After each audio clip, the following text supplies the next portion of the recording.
on your knees and pray about it. That's exactly what we're going to have to do today. The hair coach, Deshaun Bullard, is going to be joining us. Say, hey, Deshaun.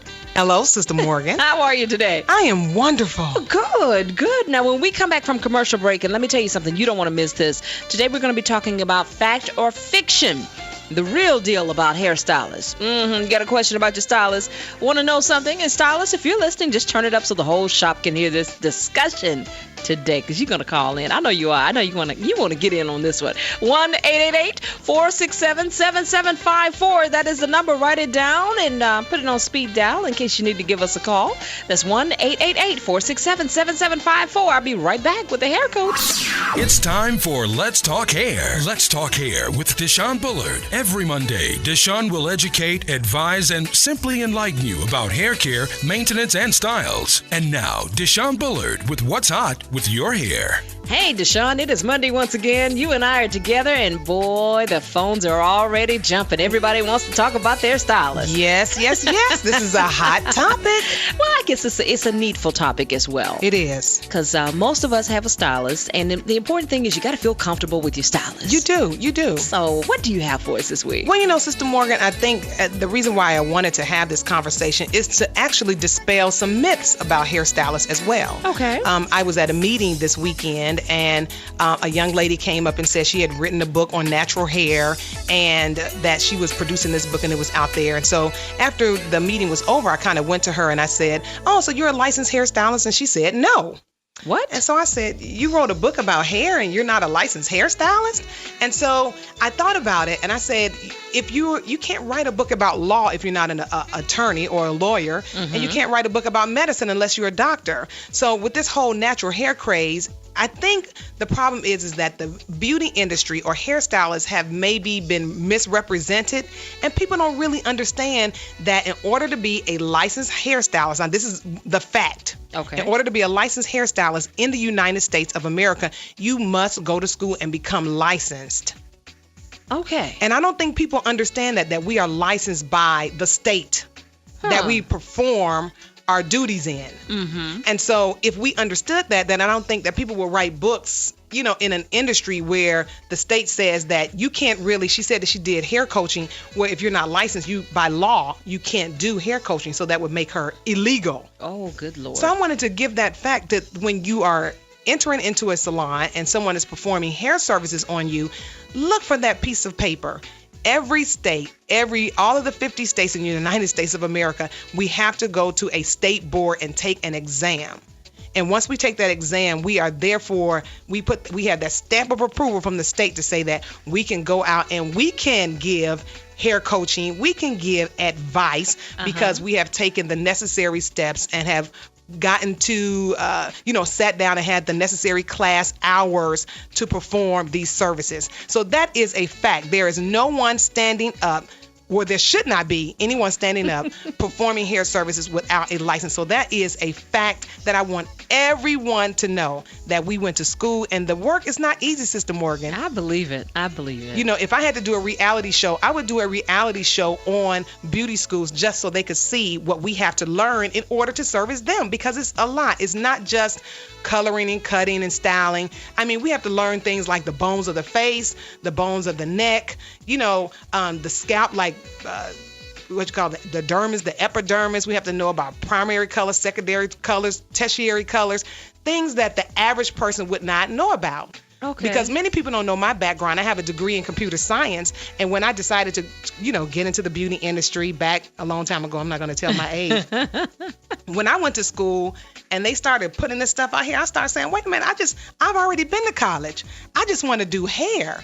And so it was so much science. We even have to learn like how hairstyles look on round face, oval shaped face. There's so much science that we have to learn. So I wanted everybody to know that your hairstylist should have gone to school to receive her certificate in order to perform services on your hair. And if they have not, that means that they are illegally working in the salon unless they are working as an apprentice under a stylist. Okay. Because some states do have that. Well, where stylists don't have to go to school. They can actually work under a licensed cosmetologist to receive, hours to perform services. Okay, all right. So there you go. Now, and I guess the next thing is not only if you don't see that document on the wall, ask. Ask.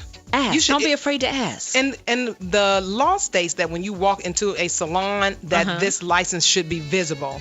So in some salons, it's visible at the front desk area. If it's not visible at the front desk area, it should be visible on the stylist station.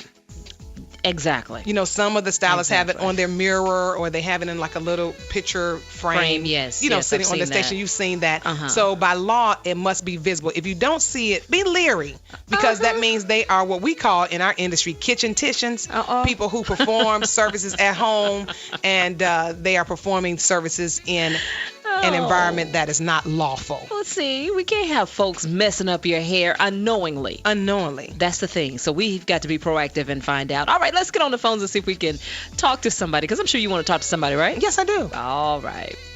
Hi there. Hello. Hi. Do you have a question for the hair coach? I do. I just fired my hairstylist, and I'm looking for someone else, to do my hair. My question is, what should I look for specifically?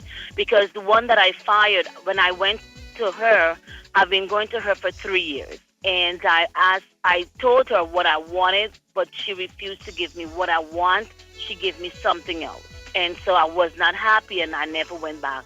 So my question is, what should I look for? What should I ask for when I pick a hairstylist? Okay, let me ask you this question too. Do you know what the reason was why your stylist did not give you what you asked for?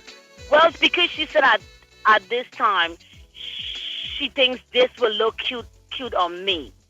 She wanted to give me this type of hairstyle that will look nice on me.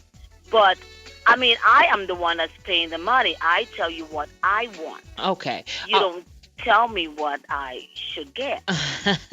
So it wasn't a question of whether or not it was a health issue with your hair. It was a style issue. Right. Okay. Yes.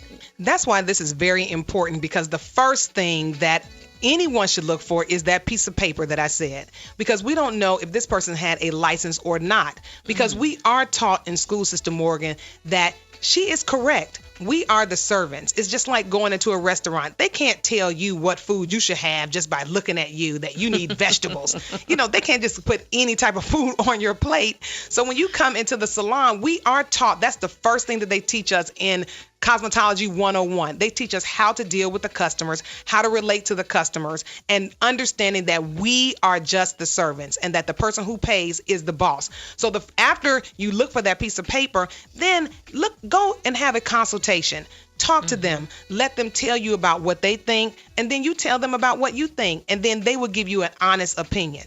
Okay. About how you should wear your hair. But she is correct. In our salon, if someone came into me and asked for a style that I didn't think was becoming, or if I didn't think would suit them, there's a way that I've been trained in cosmetology school to communicate with the customer to kind of make us have a, get on one accord. Okay. You understand what I'm saying? To get on, and some people are uncouth, and even though they've gone to school, they just don't really have, the personal traits, people skills, personal skills, But these are things we learn in school, even with the personal skills. So there are ways that we can mesh that in with each other and try to find a common median to give the customer ultimately what he or she wants. Okay. So the consultation is very important. And then seek a couple of them. Don't go to one. It's just like we do with doctors. You get one consultation from one doctor, and then you say, well, I'm going to go get a second opinion. So then find someone else where you can get a second opinion. And if a third is necessary, do that as well. Now, interesting enough, with this particular client, she said her issue was style and not a health issue. So if it was a real health issue with her hair, maybe it wasn't healthy enough to support the style she wanted, or she had some scalp issues, whatever it may have been. Right. Would that be a different scenario? Yes, it would be a different scenario, but then I think the customer will kind of understand, because when a customer is in a situation where they have scalp or hair issues, they kind of are a little bit different. But, it is what it is. We are here to serve the customer, and we can give our personal advice. If we don't like it, we're still going to perform the service, because if you like it, what do we say? We love it. That's it. That's all there is to it.